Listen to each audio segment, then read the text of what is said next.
Mon nom est Nathalie Boivin, je suis agente de mobilisation des connaissances et des communications à la Société Santé en français et le volet Petite enfance en santé est parmi mes dossiers et est très cher à mon cœur. Avant d'aller plus loin, je tiens à reconnaître que je me situe sur un territoire autochtone millénaire, lieu de rencontre et de diplomatie entre les peuples et lieu de la signature du traité de la Grande Paix. Je remercie les nations Micmac et Malécite de leur hospitalité sur ces territoires non cédés. Alors, notre invitée du jour est Mme Christine Khoury. Christine est née au Québec et a reçu une formation d'infirmière de l'Université McGill. Elle a été recrutée à CHEO, CHEO qui est le Children's Hospital of Eastern Ontario. Phew! Le CHEO donc d'Ottawa, après avoir obtenu sa maîtrise en administration de la santé de l'Université d'Ottawa.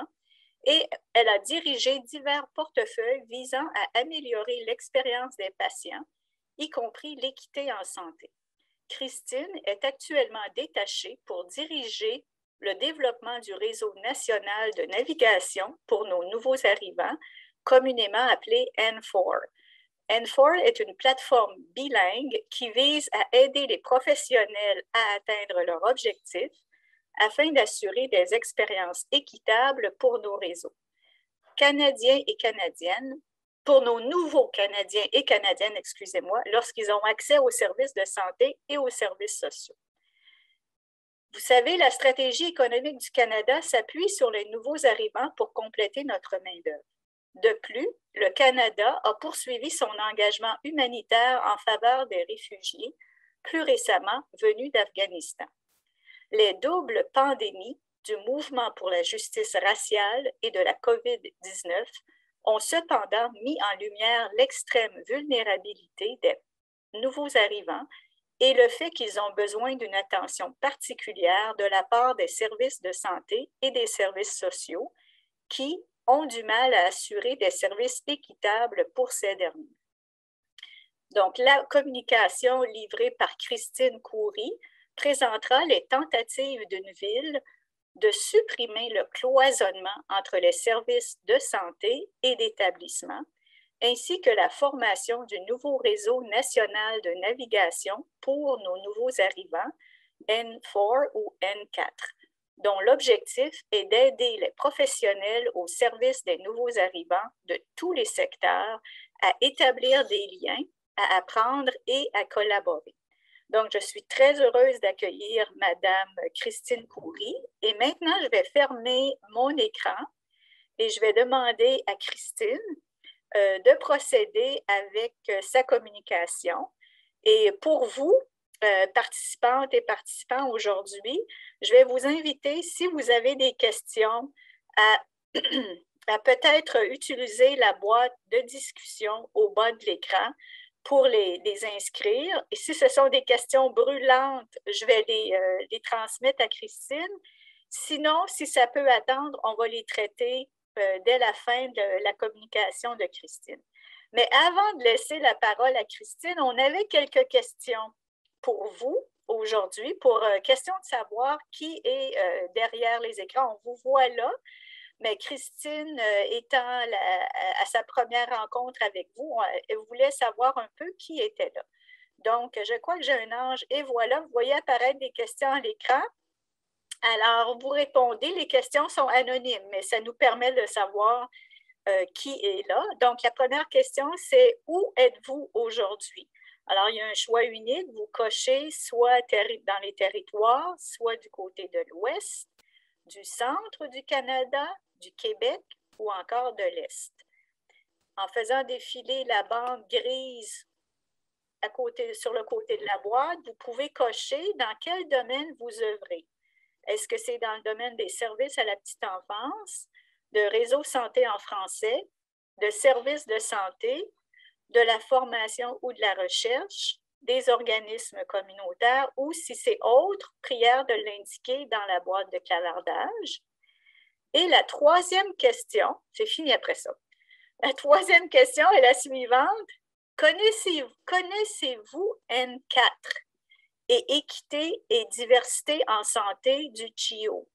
Alors oui, très bien, oui, un peu, ou non, pas du tout. Donc, on vous demande de voter pour chacune des questions. Une fois que c'est fait, n'oubliez pas de cliquer « Soumettre » et on pourra par la suite afficher les réponses et mieux savoir qui est derrière l'écran et qui sont les petites, les personnes dans les diverses fenêtres sur le côté de l'écran.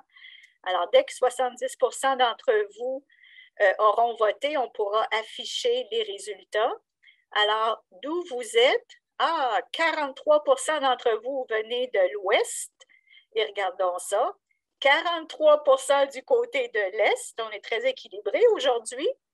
14% de vous se situent au centre, soit Manitoba et Ontario. Donc, on a vraiment un bel équilibre d'un bout à l'autre du pays. Dans quel domaine vous œuvrez? Donc, 57% d'entre vous, vous êtes dans le domaine des services à la petite enfance. 21% du côté des réseaux santé en français.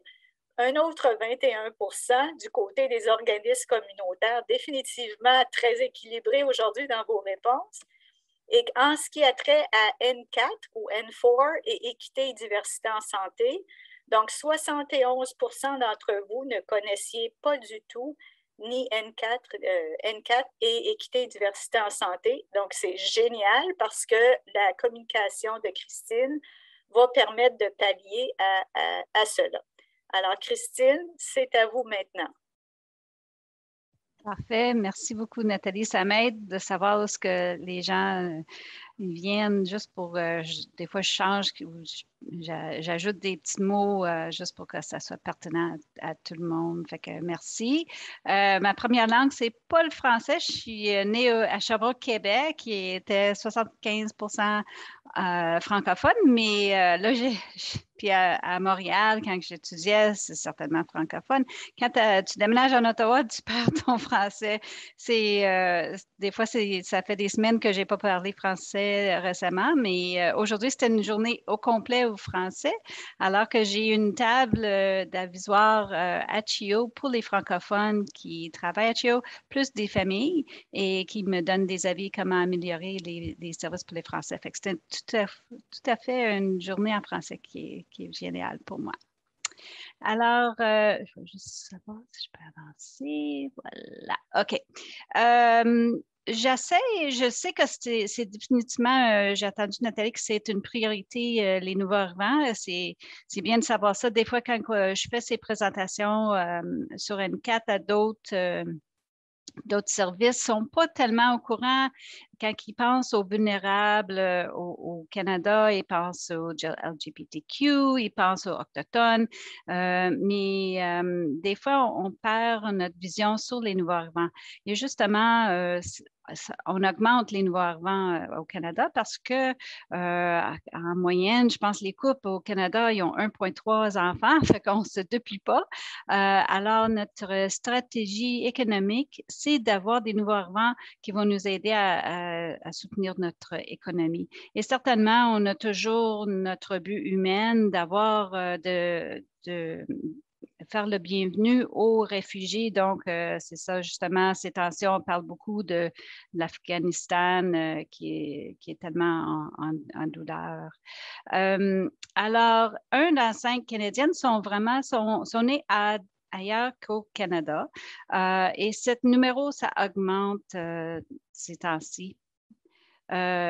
Avant la stratégie du Canada, avant 2020, c'était à peu près 1/3 de million de nouveaux arrivants par année.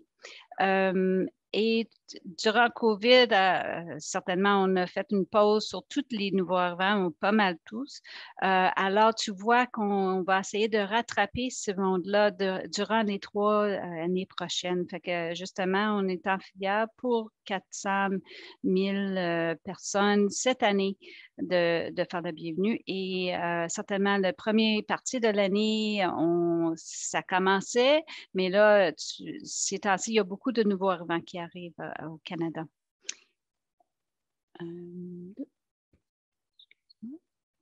Voilà. En termes de vulnérabilité les nouveaux arrivants, durant le COVID, comme Nathalie a souligné, on a vu qu'ils étaient plus vulnérables à avoir des infections. Ces statistiques-là que vous voyez, ça vient du Santé publique d'Ontario, que sur le premier vague de COVID, ils demandaient, les infirmières, quand ils appellent le monde pour dire, vous avez un test positif, ils demandaient beaucoup de questions pour savoir c'est qui est plus vulnérable pour qu'ils changent leur approche en termes de prévention. Alors, ce qu'ils ont trouvé que si tu étais un nouveau arrivant, tu es à peu près double à risque d'avoir le COVID. Et les raisons, on peut savoir si on connaît la vie des nouveaux arrivants, certainement le langage, savoir comment se protéger. C'était pas clair au début. On avait juste l'information en anglais et français. Certainement, nous autres, même, tu sais, on regardait les nouveaux à télévision ou Twitter ou Facebook, mais pour les nouveaux arrivants qui ne parlent pas l'anglais ou français, c'était difficile d'avoir l'information. Alors, ils se fiaient sur des apps comme WhatsApp ou communiquer avec leur pays d'origine. Alors, l'information n'était pas du tout la même. Si tu étais réfugié, certainement, il n'y avait aucune protection, même ces temps-ci. Il n'y a aucune protection qui est donnée aux réfugiés quand ils sont dans les camps, alors qu'ils sont tous mettent ensemble. Et même les nouveaux arrivants, on voit que sont plus souvent dans les domaines où il faut que tu sois à ton bureau en personne, soit que tu donnes le service au restaurant, dans le domaine de santé, comme Healthcare Aid ou Proposé. Alors, souvent, il était plus en contact avec le monde. Et puis, à la maison, tu vois des plus grosses familles. Alors, si une personne est infectée, il y a plus de monde qui ont une exposition au COVID. Alors, souvent, ça traversait vers toutes des grosses familles qui avaient 4, 5, 6 enfants. Et puis, on voit que leurs maisons ne sont pas aussi grosses que la moyenne, souvent des appartements avec des grosses familles. Alors, c'est difficile de se protéger un versus l'autre. Alors, ça explique un petit peu la vulnérabilité qu'il y avait. Je vous laisse juste expliquer pourquoi je travaille à CHEO. C'est un hôpital pédiatrique aigu et pourquoi qu'on a un projet fédéral qui est situé à CHEO. C'est qu'en 2015, on a fait le bienvenue aux réfugiés de Syrie au Canada. Alors, Justin Trudeau a fait une promis d'avoir 40 000 réfugiés. En fin de compte, on a accueilli 45 000 réfugiés de Syrie. Au début, quand ils regardaient il y avait des millions de réfugiés, ils regardaient comment est-ce qu'on va choisir ceux qui vont venir au Canada. Ce qu'ils ont décidé de faire au début, c'était de regarder les familles qui avaient des enfants avec des soins de santé bien visibles, ceux qui ont la céréblie parésale, cerebral palsy, ou bien des différences visuelles. Tu peux voir qu'il y avait des déformités qui ne marchaient pas, qui avaient besoin d'une chaise roulante, etc. Fait qu'ils ont choisi ces familles-là au début. Et puis, pour l'immigration, ils ont dit, bon, ben, on va peut-être choisir pas Toronto ou Montréal qui sont plus larges, mais peut-être d'autres villes, une autre ville qui a un hôpital pédiatrique qui peut les accueillir. En fin de compte, ils ont dit, ben, Ottawa, ça va bien aller. On va commencer avec Ottawa puis avec ces familles-là. La chose qui ne marchait pas, c'est qu'ils ne nous ont pas avertis à CHEO. Fait que tout à coup, nous autres, on regarde les nouveaux comme tout le monde d'autre, on voit les familles, puis oups, ils sont dans notre urgence avec leur famille, toute la famille. 4, 5, 6 enfants à notre urgence avec un enfant qui allait vraiment pas bien. Alors, sur les 3 premiers mois de 2016, on a reçu 300 enfants qui avaient besoin des services pas mal aigus, alors qu'il n'y avait pas accès à des services de santé pendant qu'ils étaient dans leur camp de réfugiés. Alors, c'était beaucoup. Ça nous a donné, un petit peu comme la pandémie, ça nous a montré où est-ce que ça allait bien à notre hôpital pour accueillir les nouveaux arrivants, puis où est-ce qu'on pourrait améliorer. Fait que certainement, on a augmenté les interprètes, puis toutes ces familles-là, aucune parlait anglais ni français. Alors, tout avait besoin d'une interprète d'arabique. Alors, on a augmenté notre service d'interprète prestations, on a fait des traductions, des choses comme des pamphlets, des choses comme ça. Et puis, en fin de compte, on était assez occupés. Notre ministère de Santé, comme notre waitlist pour les chaises roulantes, ça a doublé dans les 3 mois. Alors, on avait tellement de besoin d'enfants avec des problèmes comme ça. Alors, le ministère de la Santé, on a fait une demande. On a dit, écoute, on a beaucoup d'enfants, on a besoin de plus de monde, plus de ressources. Il nous a donné 6 mois. Il dit, faites qu'est-ce que vous avez à faire et on va revenir à ça dans 6 mois. Fait que c'est rare que le ministère de la Santé en Ontario, en tout cas, il dise ça. Fait que j'avais l'opportunité d'avoir une staff, donc, qui pourrait m'aider avec les familles, qui soit la personne, donc, qui peuvent jaser avec elle alors qu'elle parlait l'arabique. En fin de compte, le staff que j'ai choisi, elle venait toujours à mon bureau parce qu'elle connaissait l'arabique, elle vient de cette culture-là, elle était toujours dans mon bureau de dire, tu devrais faire ça, ils ont besoin de ça. Fait que finalement, je dis, écoute, Sulana, veux-tu un job parce que je suis bouleversée? Fait que les familles savaient vitement que t'appelles, il y avait le numéro de CHIO, puis quand il y avait la personne à l'autre bout de la ligne, ils demandaient, ils disent Sulana. Fait que là, ils savaient au switchboard d'appeler PG Sulana, puis là, elle pouvait jaser directement avec les autres pour savoir c'était quoi leur problème, les questions. Qu'est-ce qui allait pas bien, quel feedback qu'il y avait, etc. Fait que ça a bien allé. Je savais que dans 6 mois, ça arrêterait mon argent, que ça limite. Fait qu'on a fait une évaluation de son rôle. On a fait des entrevues. J'avais des interprètes que j'ai engagés pour faire des entrevues avec les familles. Qu'est-ce qui allait bien à Chio? Qu'est-ce qui allait pas bien? Comment que ça allait avec cette personne-là qui était notre navigateur pour les nouveaux arrivants. Et en fin de compte, ça a démontré on regardait aussi leur utilisation de CHIO. Est-ce que souvent dans les hôpitaux, quand tu regardes ce qu'ils appellent des no-show rates, ceux qui ne viennent pas à leur rendez-vous, c'est à peu près 20 pour les Canadiens en général, qui est gênant.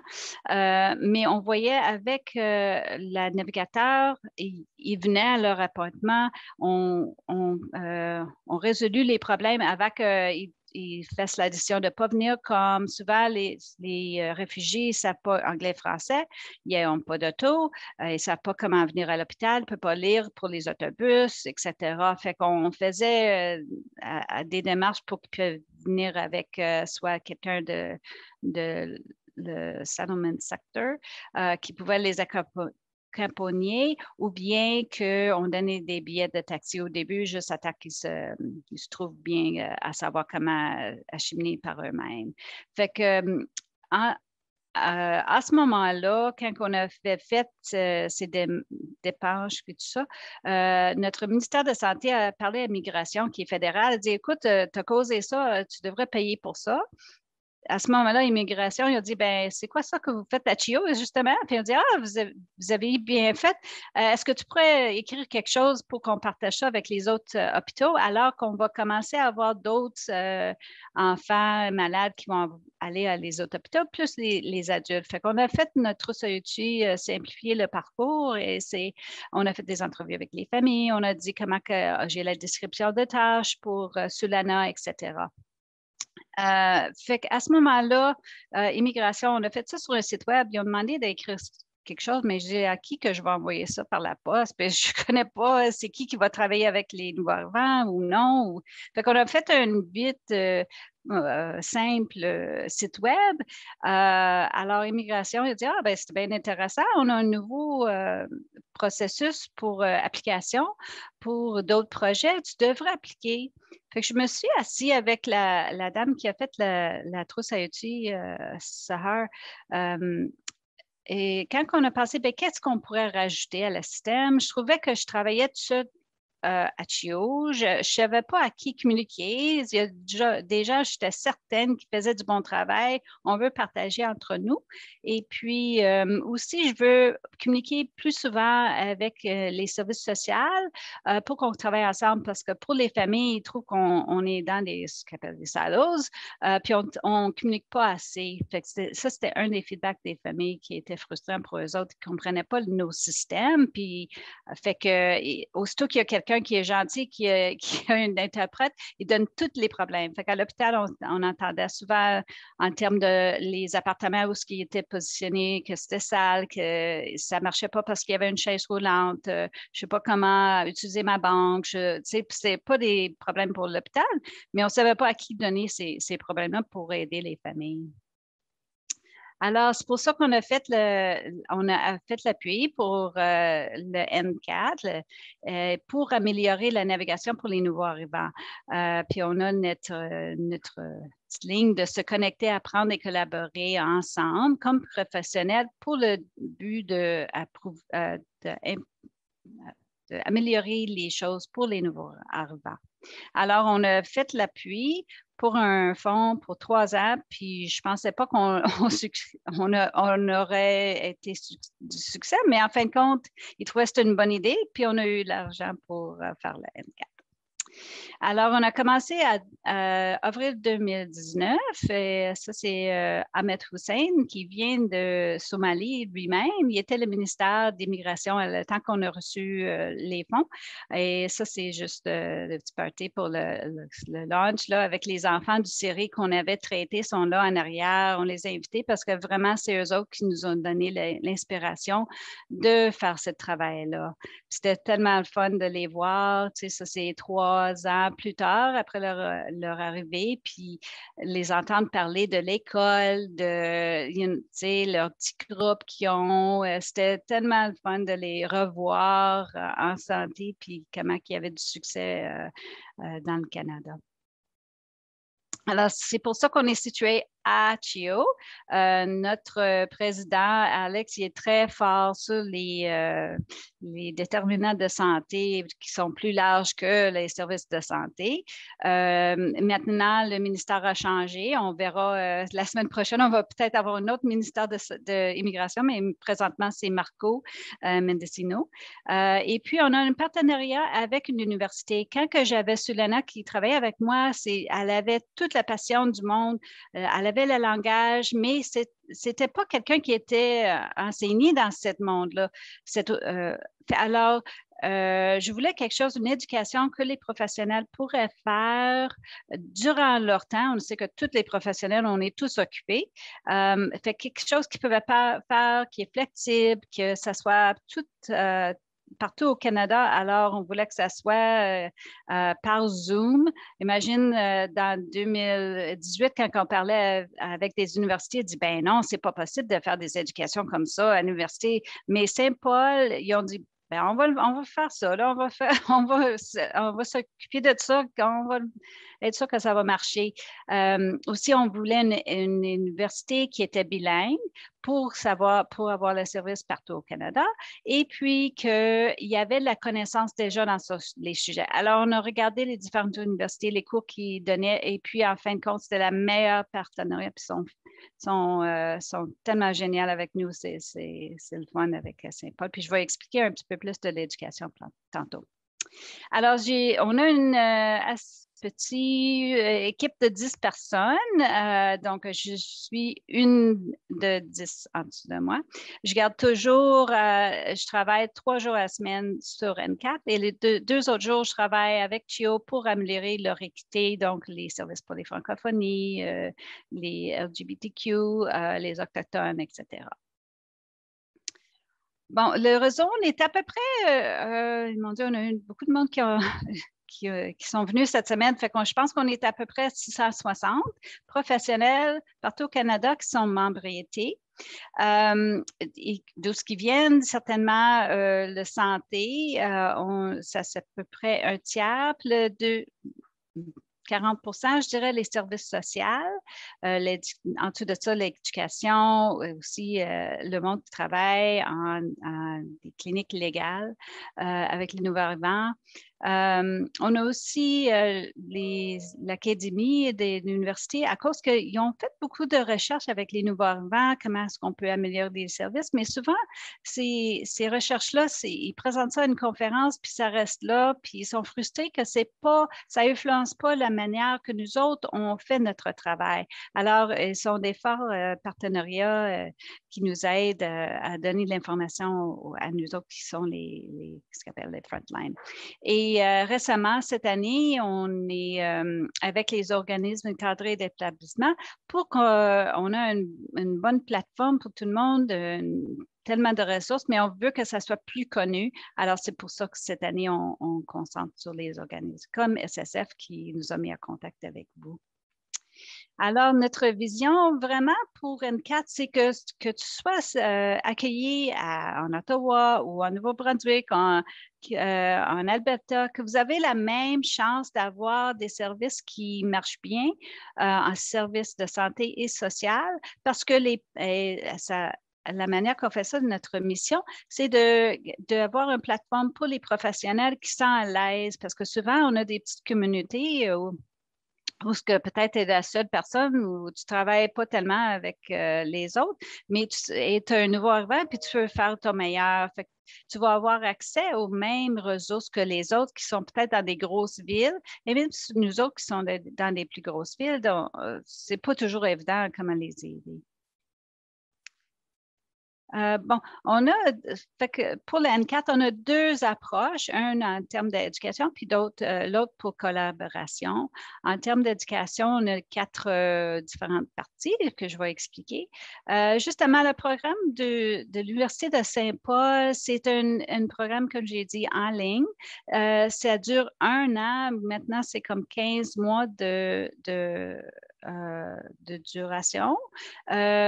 C'est divisé en 2 micro-certificats et puis chaque micro-certificat a 5 cours. 4 cours comme, je vais te montrer les sujets, puis une stage pratique que tu fais avec ton travail que tu travailles présentement avec. C'est tous les professionnels qui travaillent temps plein et qui font ça dans leur temps. Il y en a des organisations qui les supportent d'avoir du temps durant leur journée, mais je dirais la plupart, ils font ça dans leur temps eux-mêmes. Ça donne les cours qui sont à faire à part du stage sont indiqués là. Alors, ça donne la fondation vraiment sur laquelle qu'on fait notre travail. Il y avait une présentation cette semaine de 3 de nos étudiants qui sont au IWK, à Halifax, qui disaient pourquoi ils ont pris leur cours. C'était juste par hasard que j'ai connu qu'ils vont faire une présentation, fait que j'écoutais. Et ils disent vraiment, c'est le pourquoi tu fais, qu'est-ce que tu fais. C'est pas fais ci, fais ça, les cours, c'est pourquoi est-ce qu'on fait ça en termes de justice sociale, en termes de la manière que tu communiques avec les considérations éthiques, etc. Fait que on est en train de faire l'évaluation. On a fait 3 cohortes de 30 étudiants. Et puis la 3e est juste avait de finir, je pense qu'ils finissent au mois de janvier leur année de certification. Alors, les évaluations sont très fortes. S'il y a de l'intérêt, certainement, laissez-moi savoir. On fait une liste d'attente pour notre 4e cohorte. On a une boîte à outils, donc on a beaucoup de ressources. Je pense qu'on est rendu de plus que 900 outils là-dedans. 200 qui sont des éducations en ligne que tu peux suivre, des cours, etc. J'ai mis quelques-uns des exemples que je pensais que seraient peut-être intéressants pour vous. Et puis, certainement, je vais partager cette présentation avec Nathalie qui peut le partager parce qu'il y a des liens là, que tu peux faire le clic. C'est quelque chose, une boîte à outils, tu peux mettre des mots pour faire un search function. Et puis, ce que j'ai oublié de dire, c'est la plateforme, c'est gratuit. Tout est gratuit, même l'éducation à Saint-Paul, c'est gratuit. C'est fourni en dessous de l'argent qu'on a reçu pour le projet. Fait qu'il n'y a aucun coût. Même les livres pour le programme de Saint-Paul, c'est tout inclus. On fait ça par, des fois, c'était des livres électroniques. Puis, il y a une professeure, je pense qu'il y a un livre en papier qu'on vous envoie par la poste. Alors, ouais, ça fait que tout est gratuit, la membriété, les cours, les outils, etc. Une autre éducation qu'on va faire cette année, on l'a annulée l'année passée à cause du COVID, mais on va la faire au mois de mars de l'année prochaine. C'est notre conférence. Et c'est toujours, notre but, c'est toujours d'amener le monde des différents secteurs ensemble pour qu'on s'éduque ensemble, parce qu'on a toutes des fortés, mais on a tous des défis où ce qu'on trouve que je connais pas tellement cette région-là, je connais plus, pour moi, c'est la santé, mais les services sociaux, je le connais moins, mais on travaille, tous les deux, on travaille avec les nouveaux arrivants, on peut s'apprendre ensemble.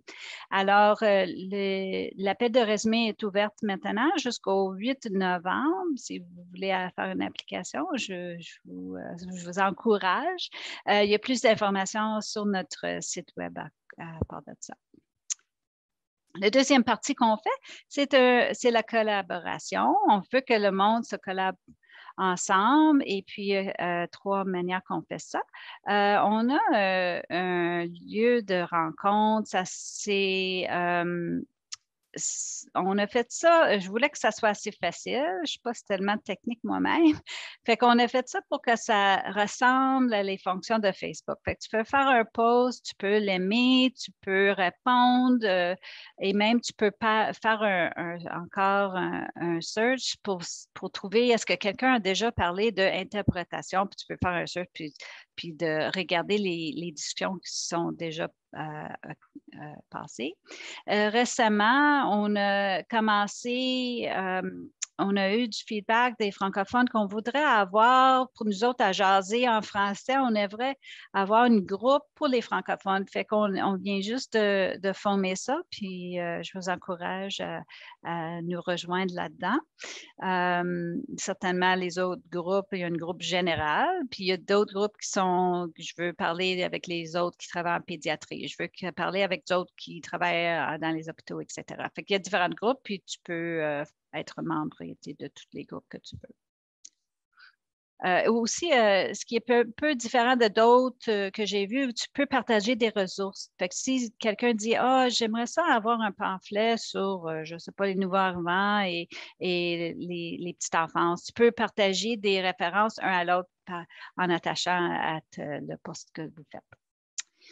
On a aussi une base de données. Alors, souvent, ce que moi, je trouvais, je cherchais de l'information sur le nouveau arrivant. Ben, c'est qui va venir? C'est quelle langue qu'on a dans ma région pour que je pense à l'interprétation? C'est combien de nouveaux arrivants qui vont venir? C'est qu'est-ce qui se passe avec les Afghani? Alors, nous autres, on accumule l'information qui est disponible au public. Souvent, c'est comme des chiffres, puis nous autres, on met ça pour que ça soit assez facile si tu regardes vite, tu as l'impression de qu'est-ce qui se passe avec les données que vous avez en main. Alors, on fait ça. L'autre partie qu'on vient de commencer, c'est de vraiment entendre et comprendre le travail de notre communauté. Fait qu'on a fait une autre un sondage pour que le monde dise c'est quoi ton rôle dans ton organisation, combien de nouveaux arrivants est-ce que vous voyez, qu'est-ce que vous faites pour améliorer les services pour les nouveaux arrivants, etc. Alors, ça vient juste de partir, je pense que ça fait 2 semaines, puis tu peux voir tes réponses, puis là, tu peux comparer à la moyenne de tous ceux qui ont qui ont participé avec le sondage. Fait que c'est le fun. On a une communauté de pratique, on vient de commencer. Nous autres, quand on parle de communauté de pratique, vraiment, le modèle qu'on a choisi, ça vient de l'hôpital d'Ottawa qui avait beaucoup de succès avec changer des pratiques avec le cancer. Alors, qu'est-ce qu'on fait avec notre communauté? C'est de mettre le monde ensemble, mais ils travaillent sur des projets fixés. Tu as un but définitif, puis c'est pas juste pour parler, c'est de faire un vrai changement. Alors, on a récemment, c'était pas dans notre plan au début, mais quand on a fait un voyage au début, pour la première année, j'ai voyagé tout partout au Canada pour savoir, écoute, moi, j'ai fait un plan de ce projet-là, mais qu'est-ce que vous voulez, vous autres? C'est pour vous autres, la plateforme, etc. Qu'est-ce que vous voulez comme ressources? Et puis, une des choses qu'on a entendues, c'était, je veux travailler avec d'autres mondes, je travaille tout seul, mais je sais qu'il y a d'autres mondes ils ont les mêmes frustrations que moi. Je veux travailler ensemble pour faire des changements. Des changements. Fait que c'est pour ça qu'on a choisi ce modèle-là. Alors, des deux projets on a choisi qui vont commencer le mois prochain, ça va être d'établir une pratique d'interprétation pour le Canada au complet. Alors, présentement, je suis sûre que vous êtes au courant, l'interprétation, ça dépend dans quel domaine que tu travailles, puis c'est fourni au niveau provincial ou peut-être par même le ville. Alors, on veut que ça soit le même pour tous les nouveaux arrivants que maintenant en Manitoba, eux autres, ils ont un numéro pour toute la province, puis c'est couvert par le gouvernement. Ça serait merveilleux. Moi, en Ontario, il faut que mon organisation le paye. Alors, présentement, avant, on avait un budget de 60 000 par année pour l'interprétation. Maintenant, je dépense à peu près 250 000 par année pour avoir les interprètes, parce que c'est impossible d'avoir un consentement pour santé sans qu'ils ne comprennent pas. Alors, on n'a pas de choix, mais tu vois, dans ceux qui ont une petite organisation ou sont dans une pratique tout seul, imagine un médecin qui travaille tout seul, avoir les dépenses d'une interprétation, tu vois qu'il commence à dire que non, moi, je ne donne pas de service au nouveau arrivant parce que je ne peux pas, je vais être dans le rouge avec mon income. Fait que on veut que ça soit fourni par le gouvernement pour tous les nouveaux arrivants, pour tous les services de santé et sociale. Alors, on a des avocats qui vont nous aider, aussi ceux qui ont fait des recherches qui indiquent, c'est évident, faut que ça soit disponible. Puis on va mettre ça ensemble, puis faire des appuis avec le gouvernement pour avoir sur toutes les provinces, les deux bords pour nous autres en Ontario. On a le service de santé qui est séparé. Québec, je pense qu'ils sont plus ensemble en termes de service social. En tout cas, on veut que tout le monde soit d'accord et puis qu'on fasse des actions pour avoir des fonds ensemble parce que présentement, ils fournissent des fonds à chaque organisation. Comme nous autres, notre 250 000, ça vient du gouvernement, mais c'est centré sur nous autres. On pourrait mettre ça ensemble pour que ça soit plus pratique et plus égal. Oh, puis l'autre, excuse-moi, j'ai oublié de dire, l'autre groupe qu'on va faire avec la communauté de pratique, c'est faire un outil pour ceux qui vont venir du Afghanistan. Alors, on veut apprendre tous les défis qu'on avait avec les réfugiés de Syrie. On cherchait de l'information partout. Si on peut mettre ça ensemble, vous voyez une famille d'Afghans, voici comment faire l'évaluation médicale. Voici comment évaluer la santé mentale. Voici de l'information sur le trauma Informed Care pour les Afghans. Voici un petit peu à propos de leur culture. Voici quelles langues ils sont. Voici les conseils qu'on a des professionnels pour qu'on sente tout le monde à l'aise d'aider ces réfugiés-là. Fait que ces deux projets-là, ça va commencer au mois de novembre. Si vous avez l'intérêt, laisse-moi savoir. On cherche du monde pour participer dans ces buts-là. Alors, dans tout ce qu'on essaie de faire en N4, on essaie d'avoir beaucoup d'engagement des intervenants. Comme j'ai dit, on a fait beaucoup de visites en personne. Maintenant, c'est virtuel depuis avril 2020 à cause du pandémie. Fait qu'on fait des visites comme ça. Avant, vraiment, Sahar puis moi, on traversait partout au Canada, puis faire des entrevues avec le monde. On a un comité consultatif.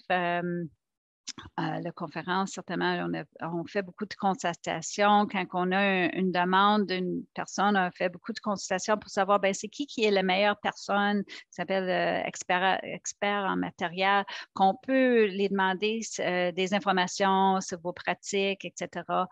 Des fois, quand on a ces experts-là, on a présentement, je pense qu'on est rendu à 27 experts qui ont dit oui, si vous avez besoin de l'aide dans tel domaine, comme on a 2 avocats qui sont sur la liste, des médecins qui spécialisent avec les nouveaux arrivants, etc., des travailleurs sociaux, un psychologue, un esthétiste, 2 esthétistes. Fait qu'on a quelqu'un, si on a une question, disons, sur le meeting place, on peut aller demander la question puis les demander de répondre à vos questions. Voilà. Alors, avec notre engagement, j'ai oublié de dire aussi, certainement en santé, on est forte sur la voie des nouveaux arrivants qui soient à la table. Alors, sur notre comité consultatif, on a 2 nouveaux arrivants. Un, il est un jeune de 20, je pense, Mathéo a 22, 23 ans. Il est venu de Syrie comme réfugié et il est à l'université maintenant en train de faire une maîtrise, j'imagine, après juste 5 ans dans notre pays. Puis Boussi, c'est une dame qui a 5 enfants. Son épouse a été tuée en Syrie. Elle fait qu'elle est seule avec ses 5 enfants. Un qui est vraiment très handicapé. Et ces 2 gens-là sont assis à notre table pour qu'on soit toujours, notre but toujours, c'est pour les nouveaux arrivants. On veut que leur voix, voilà. Alors, tu vois une petite photo de toutes les organisations donc on a fait contact avec, qui sont au courant de NCAT, des membriétés de NCAT. La manière que ça marche au fédéral, le système de Québec est différent. Alors, ils ont une propre méthode d'immigration. Alors, sont exclus de notre manière de faire de l'engagement, mais certainement sont bienvenus d'être membriétés. C'est juste notre contrat nous dit que non, Québec n'est pas inclus dans l'engagement direct. Alors, mais on vous accueille à être membriété. C'est pour ça que tu ne vois pas tellement aux provinces de Québec sur notre écran. Bon, fait que je pense que j'ai parlé assez. Je voulais juste donner l'information. Je suis prête à répondre à des questions. Certainement, on vous accueille à devenir membre. Je vous encourage d'être membre. Il n'y a aucun défi là-dedans. C'est gratuit. Puis tu vas trouver du monde et des ressources qui vont vous aider à servir les nouveaux arrivants. Merci beaucoup, Christine. Puis, bon, là, c'est le temps vous avez une personne ressource en place. Je vous invite à lever votre main, soit en regardant au bas de l'écran, en levant votre main, et puis à ce moment-là, on pourra ouvrir votre micro et ça sera plus facile peut-être de gérer la période de questions. Donc, je ne sais pas s'il y a une première personne qui a le goût de s'avancer et poser une question.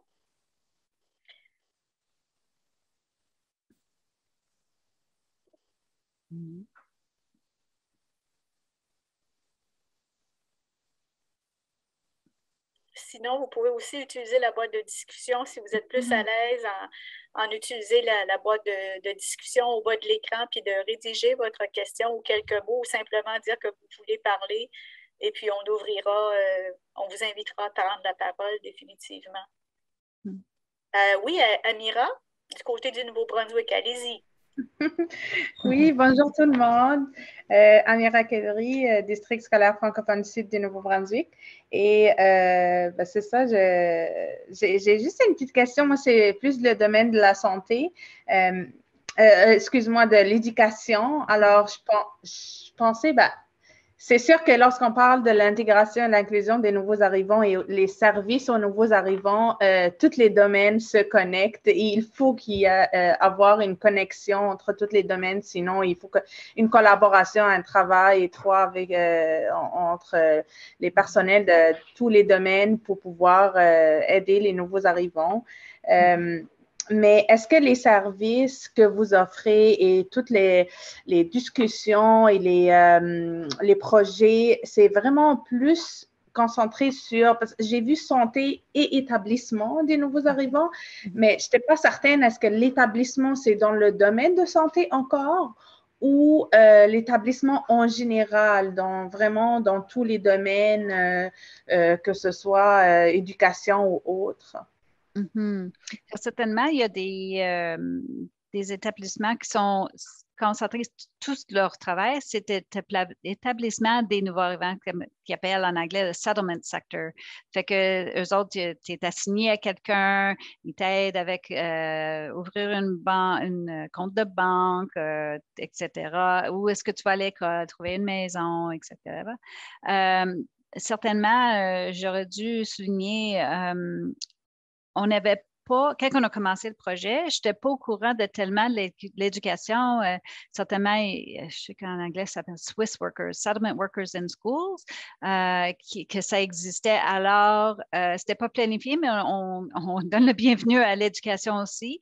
Certainement, nous autres, on a travaillé avec nos écoles, avec les nouveaux arrivants de Syrie. On avait tellement d'enfants. Nous autres, on avait 300, mais ça, c'est juste, on avait des 1000 d'enfants qui sont venus en Ottawa, puis tout à coup, ils étaient dans toutes les écoles, se concentrer sur peut-être une dizaine de nos écoles, mais les éducateurs disaient, oh mon Dieu, les pauvres enfants ne parlaient pas un mot d'anglais-français. Il y en a qui avaient le trauma. Tu voulais voir, on avait, quand on était je pense à Winnipeg, et eux autres, ils ont reçu des enfants très traumatisés. Et quand ils disaient le mot, ils essayaient d'apprendre juste leur numéro de téléphone. Bien simple. OK, ben moi, c'est comme 737-737-7. Mais quand ils disaient dash, dans leur petite ville. Ça voulait dire que les mauvais s'en venaient. Puis il faut que tu voyais tous les enfants commencer, ils faisaient ça, ils commençaient à crier. Qu'est-ce que j'ai fait de la pauvre enseignante? Qu'est-ce que j'ai fait? En tout cas, fait qu'on a su beaucoup d'histoires où ce que l'éducation, il faut que ça soit inclus. Et certainement, nous autres, on faisait beaucoup de liens. On avait des enfants comme il y avait des convulsions, puis les enfants ne pouvaient pas communiquer. Je t'avais de faire une convulsion, mais tout à coup, ils en faisaient, puis ils essayaient de comprendre. En tout cas, on a fait des systèmes avec eux autres, puis aussi d'apprendre le trauma avec les enfants, qu'est-ce que ça veut dire, qu'est-ce qui est comme le normal, mais où est-ce que tu devrais avoir des intervenants qui ont besoin de beaucoup d'aide, les enfants, qui ont des cauchemars, etc. Puis déjà, on commence à revoir ça avec les enfants d'Afghanistan. On a vu une couple en Ottawa qui ont besoin des services. Puis d'autres, les enfants sont tellement... comment on dit ça, resilient, la résilience. Pour eux autres, ton normal, c'est qu'est-ce que tu vis. Ils n'ont pas de but de comparaison. Fait que dire, OK, ben, tout le monde doit venir d'un camp de réfugiés, puis là, ils arrivent dans un pays, puis là, tu fais ça. Les enfants, ils ne connaissent pas ça, mais les parents, oh mon Dieu, il y avait beaucoup de défis pour eux autres, puis on essaie d'avoir plus de sport. Merci, Amira, pour ta question. On a Sandra Saint-Laurent aussi qui avait une question pour vous, Christine. Sandra du Yukon, donc on passe d'un bout à l'autre du Canada. Bonjour. Moi, j'ai des questions par rapport aux services d'interprétation que vous proposez parce qu'il y a déjà des services d'interprétation accompagnement dans certaines régions qui sont offerts aux personnes immigrantes, donc qui sont offerts pour le français, pas pour toutes les langues, évidemment. Et on a travaillé très fort dans certaines régions pour mettre ces services-là en place. C'est comment on va faire pour ne pas dupliquer ou pousser des partenaires terrain qui sont établis et qui sont utilisés, respectés. Oui, vraiment. Alors, quand on parle d'interprétation, on ne parle pas d'anglais ni français, pas une langue officielle de Canada, c'est pour les autres langues, pour les nouveaux arrivants, l'arabique, le chinois, etc. Il y a certainement, il y a des programmes qui sont là, qui sont super. C'est juste qu'ils ne sont pas accessibles pour les nouveaux arrivants à cause que je suis une ophtalmologiste, puis je travaille toute seule, puis je ne peux pas payer pour ça. Fait que je ne vois pas les nouveaux arrivants. C'est de même qu'on voit qu'il n'y a pas de l'équité à avoir des services parce qu'il y en a qui refusent les réfugiés, soit il y a une concerne d'interprétation ou bien du paiement s'ils ne sont pas sur le couvrage provincial encore. Là. Ils ont des inquiétudes, est-ce que je vais payer, qu'est-ce que ça couvre ou non? Fait qu'ils vont juste dire, non, non, je ne les vois pas. Fait qu'on veut diminuer ça. Puis une des manières qu'on veut diminuer ça, on a trouvé que on va essayer avec l'interprétation si ça pourrait être couvert, on ne va pas faire de recommandations quelle compagnie. Si ça marche dans votre région ou votre province, bravo. Paye les compagnies directement, donne les compagnies la manière de faire un bill, la province. Pour pas que ce soit chaque intervenant qui a payé, c'est la province qui paye. Fait que s'il pourrait avoir n'importe quel service, on ne va pas faire une recommandation d'une compagnie ou l'autre, c'est à la province de décider qu'est-ce qui marche le meilleur. Certainement pour Winnipeg, il travaille avec une compagnie, puis là, il a commencé à avoir toute la province qui peuvent l'utiliser à place de. Ils ont commencé juste avec santé, OK, santé sociale en Winnipeg. Ah, là, ils ont ouvert ça à toute la province. C'est super le fun. Et puis Sandra ajoute que les services en français d'interprétation ou de traduction en français sont offerts sans frais. Oui, c'est ça, les langues d'habitude, pas en Ontario, nous autres, on paye pour l'interprète, même pour le français. C'est pas payé par la province, c'est payé par l'hôpital. On veut que ça soit la même partout au Canada aussi, que youpi, je suis en Manitoba, ça va, mais je suis en Ontario, ben non, ça va pas, tu sais. Ouais. Là, aujourd'hui, Christine, merci Sandra pour ta question. Amira, est-ce que c'est parce que tu avais laissé ta main levée ou tu avais une deuxième question? J'avais une deuxième question, mais je peux laisser la parole aux autres avant. Ben, en fait, moi, j'aurais laissé peut-être un autre petit 5 minutes avant de passer à des clins d'œil qui nous viennent d'un peu partout. Couscous, bon, il y a des gens qui nous mettent des ressources dans le chat, donc je vous invite, je ne sais pas si c'est Christine, non, c'est Sandra qui vient de nous mettre un paquet de ressources dans le chat Saveurs du monde dans le cadre de la Semaine nationale de l'immigration francophone. Non, je m'excuse, c'est parce que j'ai fait un copier-coller pour vous envoyer les ressources, mais mon ordinateur a pris la dernière chose sur laquelle j'ai travaillé, qui était la Semaine nationale de l'immigration francophone, une présentation de livre de recettes. Je m'excuse, ça l'a pas. OK, ben là, moi, j'aime beaucoup papoter, fait que ça m'a attiré tout de suite. Mais en fait, Christine, moi, c'est ça, je me disais, ben, si on avait, parce que là, aujourd'hui, on a des gens autour du Canada qui sont impliqués dans des projets Petite enfance en santé en communauté.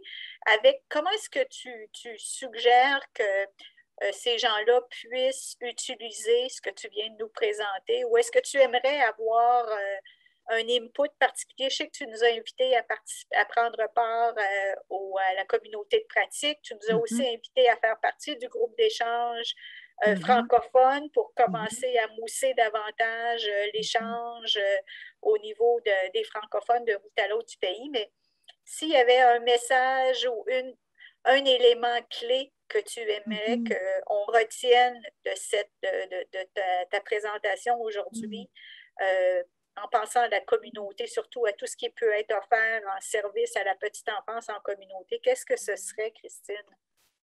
Ben, justement, qu'est-ce que tu as dit, devenir une membre puis explorer les ressources qui sont là.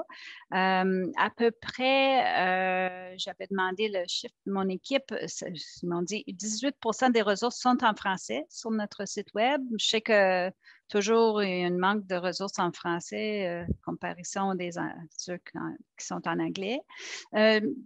Je ne sais pas si j'ai sauté un écran, mais je n'ai pas parlé de nos webinaires aussi qui sont ouverts à tout le monde. Ils sont enregistrés. Comme ça, si tu manques la date exacte, ce n'est pas de problème. Tu peux aller regarder l'enregistrement. Justement, c'est la semaine passée, on avait quelque chose sur les francophones, les nouveaux arrivants francophones, puis leurs défis spécifiques, qu'est-ce qui va pas, là, avec 3 personnes qui travaillent avec les nouveaux arrivants francophones, une du Colombie-Britannique, on avait Manitoba et puis, je pense, la Nouvelle-Écosse. Nouveau-Brunswick, c'est ça. Antoine, il était là. Oui, modéré. Fait que les ressources sont là. Je pense que vous allez trouver ça assez intéressant. J'espère que tu vas pouvoir partager. Je sais que vous avez cette groupe-là, mais ça en large les personnes donc que tu peux parler avec, parce que certainement les choses qui se passent en petite enfance sont pas. Il y en a qui sont spécifiques pour petite enfance, mais il y a certainement d'autres choses que tu sois dans la santé, que tu sois avec les autres âges, que je sais que vous allez avoir des choses en commun. Ouais. Oups, t'es sur mute, Nathalie. Je suis tranquille, hein? Je fais bouger mes lèvres. Je pratique la lecture sur les lèvres. Désolée. Amira, est-ce que tu veux conserver ta question ou est-ce que tu veux l'aborder peut-être? S'il y a 2 petites minutes. Il reste un petit 2 minutes. Il reste un petit 2 minutes. Oui, je voulais juste dire, j'aime beaucoup l'idée d'avoir un service de traduction national parce que même s'il y a des organismes pas mal dans toutes les communautés qui offrent un service de traduction, puis comme vous avez mentionné, Madame Christine, ils sont financés, chacun reçoit un petit financement, mais généralement, ces services-là sont offerts aux clients de l'organisme, mais ce n'est pas offert, disons, à tout le monde, puis chacun selon son domaine d'expertise et tout ça. Les ressources sont quand même étroites, puis on ne peut pas offrir à tout le monde lorsque c'est un petit organisme qui reçoit un petit fonds pour la traduction. Alors, ce n'est pas toujours facile d'offrir le service à tout le monde. Alors, j'aime l'idée d'avoir quand même un service d'appui pour la traduction nationale, puis c'est juste pour appuyer cette idée, en fait. L'autre, c'est en fait, ma question, c'est est-ce que, comme réseau national de navigation pour les nouveaux arrivants, est-ce que vous avez développé des ressources ou des projets pour aider les gens, surtout les jeunes, dans le domaine de santé mentale? Et les personnes qui travaillent avec les jeunes dans la santé mentale, puisque c'est un peu connecté entre les deux, nouveaux arrivants et santé. Puis la santé mentale, c'est un gros besoin, en tout cas, je pense, à l'échelle du pays. Alors, je me demande s'il y a quelque chose qui a été fait à ce sujet. Oui, certainement. C'était une grosse demande quand on faisait ce qu'on appelle Needs Assessment. On a souvent entendu de ça, les santé mentale était quelque chose qui se produisait souvent. Il y avait des symptômes de troubles de santé mentale, mais il n'était pas sûr comment procéder. Puis aussi la question de qu'est-ce qui est normal en termes de je suis nouveau à un pays, puis oui, je vais avoir des deuils à mon pays. Tout le monde, même les réfugiés, ils aimeraient mieux rester à leur pays, mais c'est pas possible, c'est pas safe. Fait qu'on on a beaucoup de ressources. On a fait des webinaires là-dessus. Certainement, ça va être un focus de la conférence aussi. On a demandé des abstracts qui jasent de ça. Ouais. On a presque choisi ça comme sujet pour la communauté de pratique, mais en tout cas, on a commencé avec ces deux-là. C'est nouveau pour nous autres de supporter ces projets. Fait qu'on a commencé avec ça, mais ça, c'était sur la liste des 5 qu'on a considérés, c'est sûr. Ouais.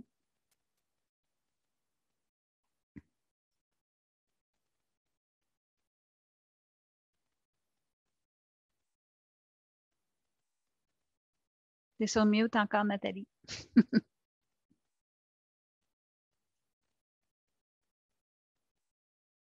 On ne t'entend pas, Nathalie.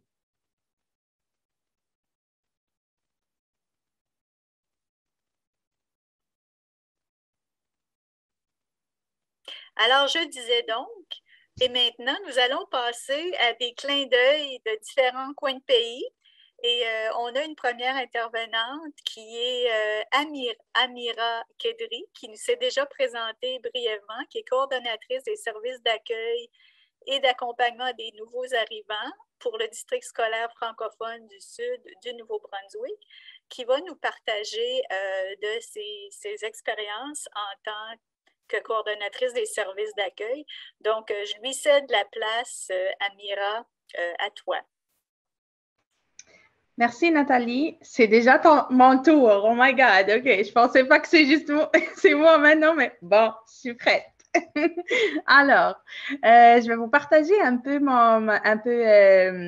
ce qu'on fait au district scolaire francophone Sud. Alors, je vais commencer par partager mon écran.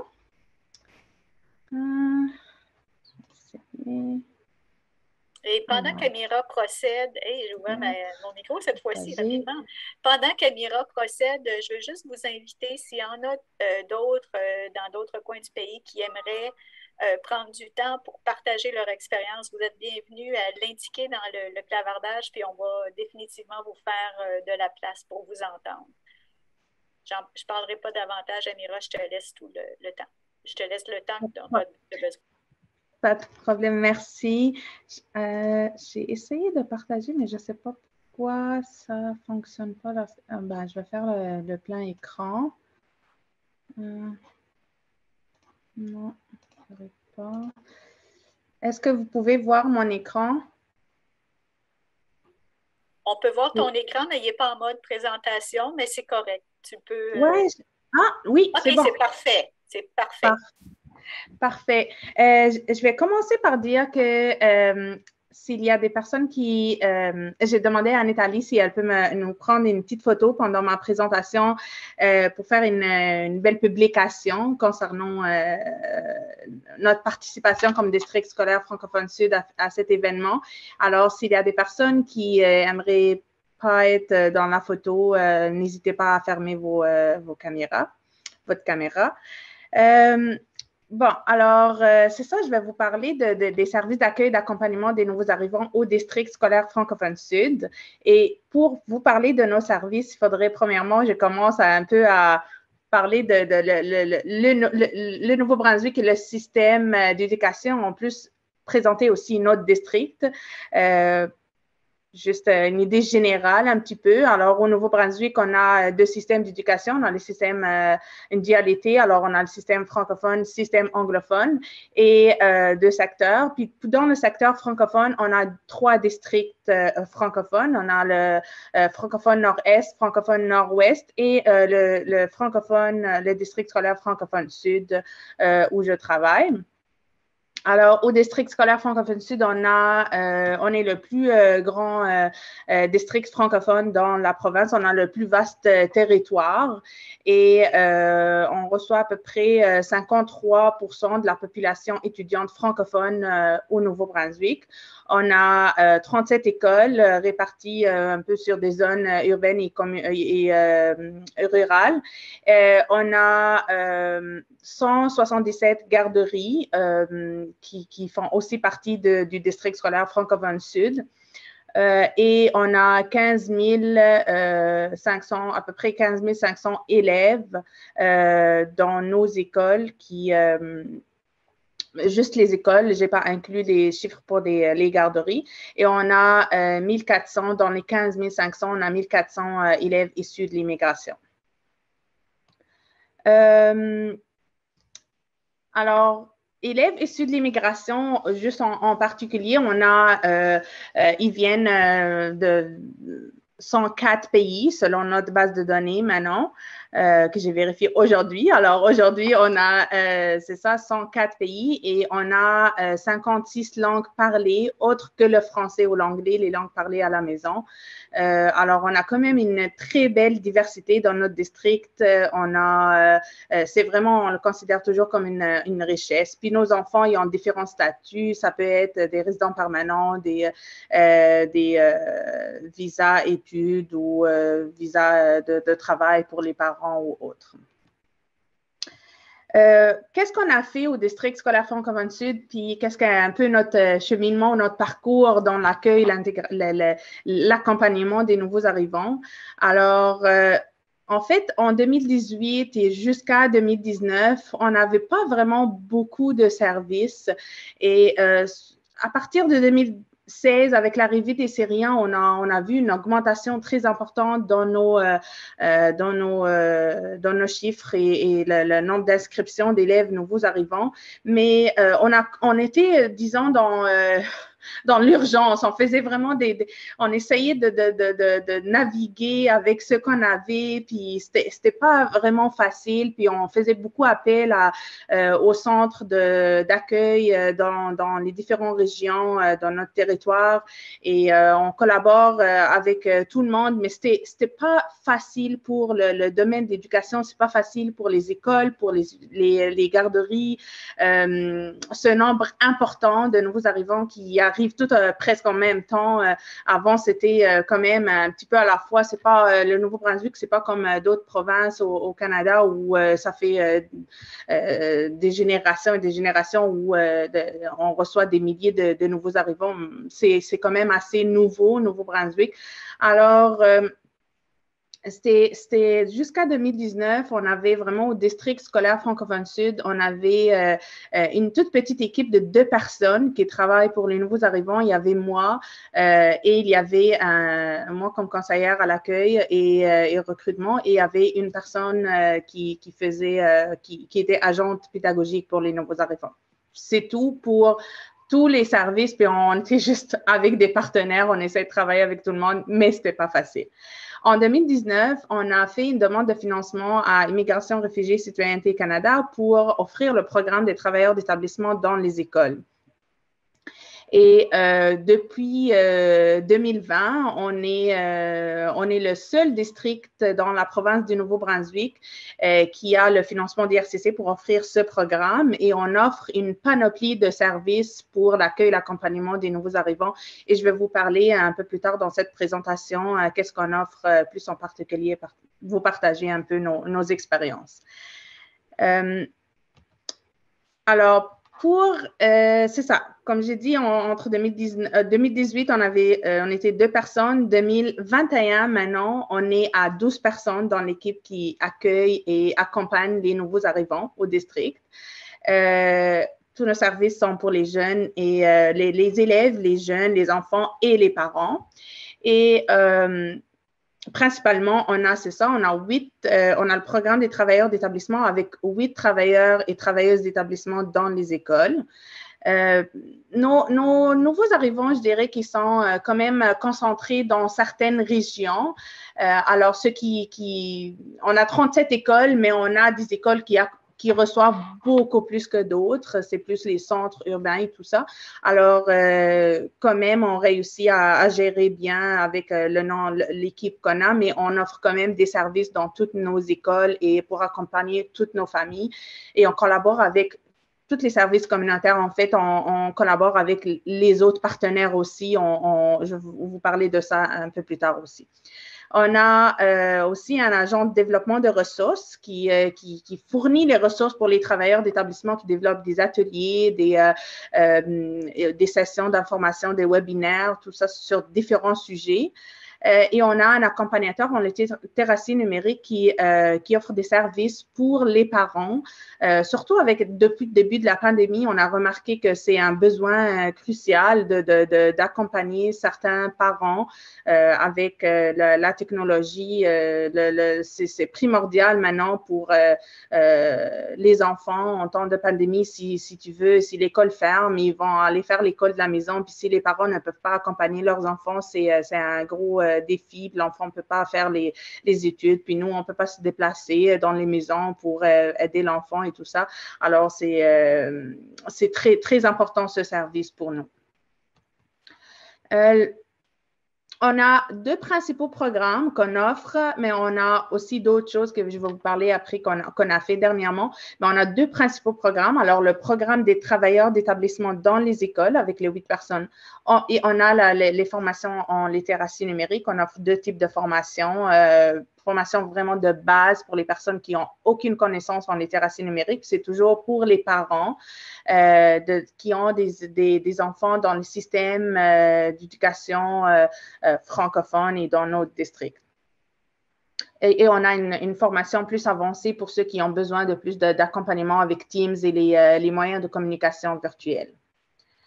Notre mission, c'est, en général, pour tous les services, c'est l'inclusion et la réussite éducative des élèves nouveaux arrivants dans les écoles et favoriser leur participation et la participation de leur famille à la vie scolaire et communautaire. Les services qu'on offre, c'est principalement, on offre des services d'information et d'orientation. Alors, on accompagne les parents à comprendre, dès qu'ils veulent inscrire leurs enfants dans le système scolaire. Et puis même avant ça, on travaille beaucoup avec les services de petite enfance, alors parce que ils font aussi partie de notre district. Alors, moi, mon équipe, on fait beaucoup de références au service de la petite enfance et on les aide avec, on fait l'aiguillage, on oriente les parents dans les différents services et dès qu'on a une inscription à l'école, on va évaluer le besoin de toute la famille et le plus petit dans la famille que le vieux, c'est tout le monde, on va essayer de trouver des services pour répondre aux besoins de toute la famille. On offre des sessions d'information, l'accompagnement continu, de la sensibilisation interculturelle du milieu scolaire, le milieu de la petite enfance, parascolaire, tout le monde vraiment. On offre les services de communication communautaire. On fait des activités sociales et culturelles dans les écoles ou en dehors des écoles. Le but, c'est toujours de créer un espace d'échange et de partage et de réseautage pour les jeunes, nouveaux arrivants, les enfants, les parents aussi. Puis vraiment, notre objectif aussi d'avoir un milieu scolaire accueillant et inclusif pour toutes les familles nouvelles arrivantes. Dans la dernière année, juste dans la dernière année, on a développé tellement d'outils et de matériel support de communication pour nos familles nouvelles arrivantes. En tout cas, c'est incroyable le travail qu'on a fait juste dans la dernière année. On a premièrement ajouté un onglet spécifique juste pour orienter et informer les nouveaux arrivants sur notre site web du District scolaire francophone sud. Je vous invite à aller le visiter. Alors, on a ajouté un onglet nouveaux arrivants où ils peuvent trouver toutes les informations. Ils n'ont pas besoin d'aller chercher un peu partout sur notre site web, mais plutôt là, ils vont trouver toutes les informations, l'équipe, toutes les personnes qui vont les aider, les différents services, tout ça. Après, on a aussi créé une page Facebook pour la même raison, les informer, les orienter et promouvoir les différentes activités qu'on fait. On a développé un nouveau guide. On avait avant un guide sur le système scolaire, mais il était quand même temps de mettre les informations à jour. Alors, on a développé un nouveau guide sur le système scolaire qui explique tout à partir de la première journée que tu viens ici et tu as un enfant à l'âge scolaire ou pour l'inscrire à une garderie et qu'est-ce que tu as besoin de savoir. Tout, la mission, la vision, les services qui sont offerts, qu'est-ce que tu as besoin de savoir pour l'hiver, quoi acheter pour tes enfants pour les préparer, comment les inscrire à une garderie, comment les inscrire à une école, les services différents services offerts dans la communauté, vraiment tout ce qu'un nouvel arrivant a besoin en lien avec ses enfants au Nouveau-Brunswick ou dans notre district. On a un dépliant pour le programme qui explique aussi qu'est-ce que notre mission et vision, qu'est-ce qu'on fait comme programme des travailleurs d'établissement. On a développé différents autres outils comme un carton d'information pour les parents. On a aussi une infolettre. Juste dans la dernière année, on a développé toutes ces choses-là et on a créé une adresse courriel spécifique pour répondre aux besoins des nouveaux arrivants et les orienter dans le secteur d'éducation. Dans la dernière année, on a fait aussi beaucoup on a fait beaucoup de services pour les jeunes et les parents. On a, juste dans le cadre du programme de TEE, je vous partage quelques photos de quelques activités qu'on a fait et des projets, des programmes. Exemple, Caméra pour guérir, c'était un peu pour aider les jeunes à sortir de peut-être le choc culturel, les différents défis liés à l'intégration et tout ça. On fait des activités pour les parents, pour les sessions d'information, pour les jeunes et les parents et tout, et pour tous les clients. Le programme d'accompagnement en littératie numérique, même chose, ça c'est des photos de formation réelle qu'on a offert aux parents et on avait même une belle histoire de réussite, vraiment. On avait beaucoup d'histoires de réussite, mais j'avais inclus ici une belle histoire de réussite où il y avait un parent qui a jamais utilisé un ordinateur dans sa vie, il connaît pas le courriel et il pouvait pas répondre aux communications de l'école, son enfant pouvait pas participer aux rencontres virtuelles ou à faire l'apprentissage de la maison et il a participé aux formations puis il a réussi à communiquer avec l'école par courriel après quelques sessions de formation. Alors, c'était pour nous vraiment une vraie réussite parce que c'est le but de tout ça pour que les enfants soient bien dans le système éducatif en général dès qu'ils commencent à la garderie ou même avant ça jusqu'à qu'ils graduent. Notre objectif principal, ça commence par les nouveaux clients, les nouveaux arrivants. Dès qu'ils arrivent le premier jour, jusqu'à qu'ils deviennent Canadiens, on est là, on les accompagne, mais notre vraiment objectif, c'est de les amener vers l'autonomie. On veut qu'ils deviennent autonomes et qu'ils connaissent tout ce qu'ils ont besoin comme service dans la communauté et tout ce qui est offert pour eux. Pour cette année scolaire, on offre un programme riche et varié. On a un programme pour les familles où on offre des différentes sessions d'information sur des thèmes liés au système scolaire, à la vie au Canada, l'hiver canadien, la transition du primaire au secondaire, d'autres besoins aussi qu'on identifie durant l'année. On planifie selon les besoins et on fait aussi des activités comme dernièrement, on a fait notre activité de bienvenue avec toutes les familles inscrites dans le système scolaire et c'était une belle réussite. On a aussi un programme des services qu'on offre dans les écoles et dernièrement aussi, on a eu une conversation comment on peut aussi étendre ces programmes-là ou pouvoir les offrir même en dehors des écoles, dans les garderies ou dans d'autres pour vraiment pouvoir offrir ces services-là à plus l'âge, en tout cas de 5 ans, sensibiliser un peu et aider aussi le secteur de la petite enfance. Alors, on a presque on planifie des activités, des services qui touchent un peu de tout et qui met toujours dans le but d'accompagner les nouveaux arrivants dans leur parcours et dans leur intégration dans leur nouveau pays. Bien sûr, l'accompagnement des nouveaux arrivants, nous, le district, on joue un rôle important dans celui de nos nouveaux arrivants, mais on ne travaille pas tout seul ou juste le district tout seul. On est district, ministère, garderie, école. On a toute la communauté. On travaille avec les centres d'accueil, les différents centres d'accueil dans nos régions. On travaille avec la santé. On siège sur les différents, le réseau d'immigration francophone, les partenariats locaux en immigration dans presque il y a 3 ou 4 dans notre territoire, on siège surtout. On fait des références et d'aiguillage aux différents services de l'Agence Famille Petite Enfance, les ressources internes et externes dans le système. On a des services de francisation préscolaire pour l'âge de 2 à 5 ans. Il y a d'autres plus spécifiques pour les prématernels, les 4 ans. Alors, on travaille vraiment avec tout le monde. Je dirais, on fait un peu...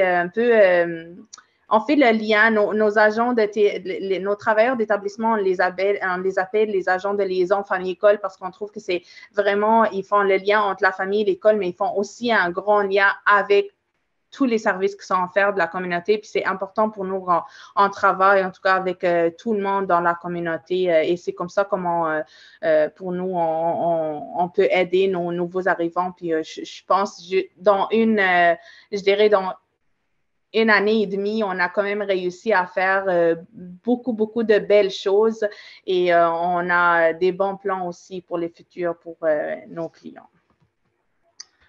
C'est pas mal ça. Je ne sais pas si vous avez des questions, n'hésitez pas.